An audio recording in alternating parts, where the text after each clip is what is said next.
You know, right. We're talking about forming right. You know, it's not on the paper. We didn't write it on the paper. Forming right with no education. No. Let me give you an example. Jomo Kenyatta formed the excellent revolution with no education. And on the end thing, Jomo told the motherfucker, said, well, you know, you've been educated to hate the enemy, but I'm your brother. I'll help you lead the revolution. Now I'm more pressure.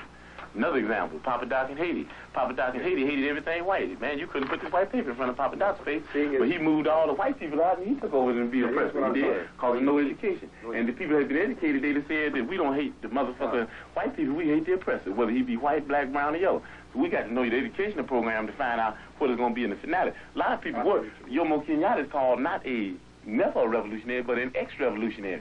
So is Papa Doc. They brought on a successful revolution. That thing in the Mama was a bitch. Bantu freedom fighters, all that kind of action. What we're saying is that it's the end. But you don't judge Castro now. You can't do it. Nobody in this room could judge whether Castro's going to be a revolutionary or not. You know what I mean? We're talking about things, you know what I mean, with China, the People's Republic, and even at the stage they're in now, talking about even going on further into a communistic state. That's what we're talking about. Those are revolutionary. So we got to understand here the educational program that you have to be able to figure out whether it will go on the right lines where the people will end up in a situation where they can be able to really control themselves. You understand what I'm saying? With no education, the people take this local foundation and start stealing money because they won't be really educated to why it's the people's thing anyway. You know what I'm saying? With no education, you have neo-colonialism instead of colonialism, like you got in Africa now, like you got in Haiti.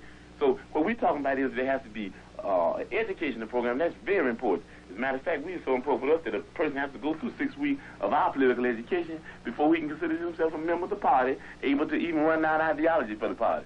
Why? Because if they don't have an education, then they're nowhere. You dig what I'm saying? They're nowhere because they don't even know why they're doing what they're doing. You might get people caught up in the emotionalist movement. You understand me? You might get them caught up in because they're poor and they want something. And then if they're not educated, they want more, and before you know it, they'll be capitalists, and before you know it, we have Negro imperialists. Yeah, but see, brother, the reason we don't do a lot of talking is because what you say is foregone conclusion with us. Yeah, well, see, brother, the reason I do a lot of talking is because there's no foregone conclusion with me. Who are they programs geared towards?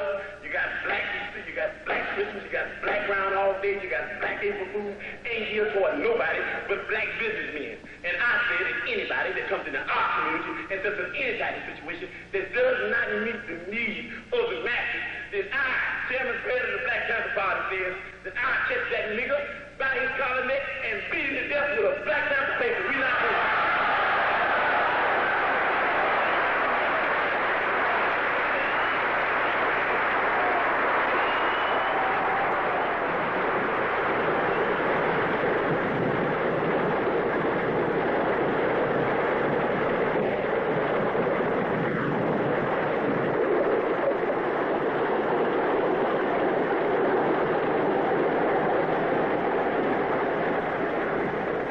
In that area where you have a high infant mortality rate, where you have lead poisoning, where you have inadequate medical service, we saw the basic need for free medical service, and we worked hard and worked over long periods of time in order to make that a reality. Now, up to this day in the black community, you have doctors there who are more concerned with private wealth rather than public health.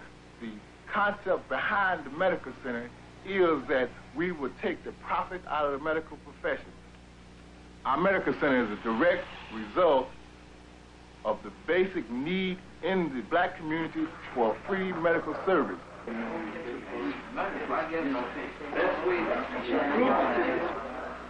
You had to send off 3 days ago, you said? This is not the burned hand. This is another one. Oh, okay.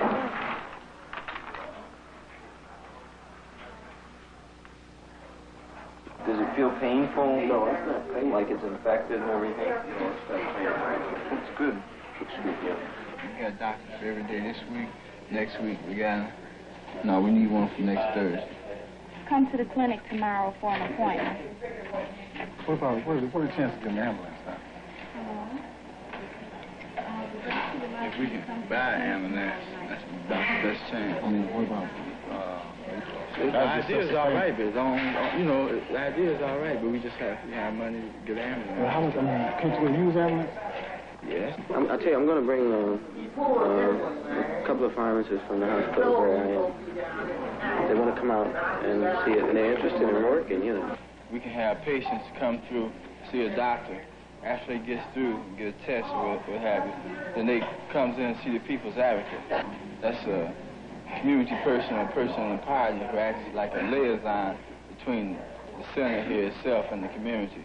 He asks them what type of service they thought they got here in the center, you know, any other criticisms of the medical center itself. It's also to deal with problems outside medical problems, you know. The People's Advocate has a resource file. In this file, we have teachers, sociologists, speech therapists, social workers. You know, this is all part of the resource file. Okay, well, look at here. Look at here. You sit over here and thought about all that jail time he had behind his motherfucking back and say, I got the rap too. Our deputy minister said he got to say something. This is Bobby Rush, deputy minister of defense for the state of Illinois. Bad motherfucker. You can tell the way that Bobby still feels the way about Huey P. Newton. I feel the same way about Bobby Rush. We didn't start the Black Panther Party, but we do know this, that we are some bad motherfuckers. The Black Panther Party don't remain here in the state of Illinois. You know, sometimes we get to talking and I go to court, and then so we're afraid I come back and Rush said, Fred, we got to keep you on the street. Then Rush to go to court, he'll come back and I said, Rush, we got to keep you on the street. And after we just went back and forth, we decided that we like each other so well, goddammit, we both gonna stay on the motherfucking street. Ain't nobody going nowhere. They ain't taking us nowhere. We're gonna stay right here with the people. We're going to have to move, and we got to move fast, we got to move hard, and we're going to have to move organized to be able to keep Bobby Rush on the street. We got our field secretary, Nathaniel Jr. up against the wall. We got our Minister of Information, Chuck, up against the wall. We even got Chairman Fred up against the wall. Everybody against the wall. Then you talking about giving folks 20 years. Talking about giving me 20 years. Dig in? For ice cream truck robbery. That's right. $71 worth of ice cream, 710 ice cream bars. I might be big, but I can't eat 710 ice cream bars.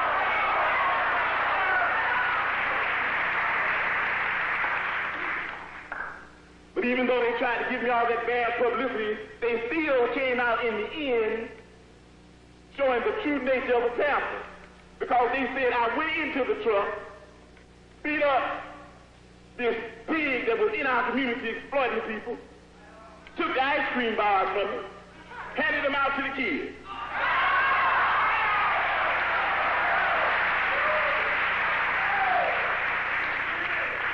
Even though they made me a thief, they made me a Robin Hood type thief. Gave to the people. Here's a man that represents the people. Deputy Minister of Defense for the state of Illinois. Bad motherfucker. A brother of mine, a brother I've been working with a long time, and going to continue to work with. I'm going to eat with him, I'm going to sleep with him, I'm going to die with him, I'm going to live with him, I'm going to lead with him. Bobby Rush.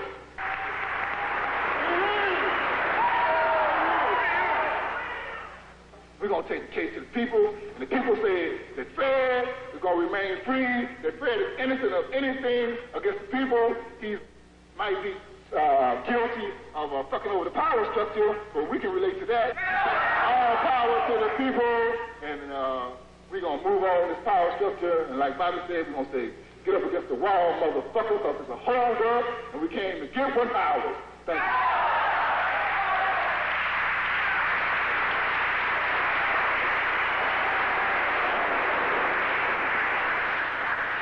Okay, now we're going to organize a movement so big to make sure that the leaders of the Black Panther Party in this state are not political prisoners and are not exiled and not killed, that movement is going to be so big that we might even have to go and get Huey P. Newton and let him carry a sign. We're going to have everybody involved. We're going to have everybody involved. And we're going to sound a thing called Free Fred. Don't that sound nice? Hey, let's do that. Free Fred. Free Fred. Free Fred. Free Fred. Hey, I ain't even in jail yet.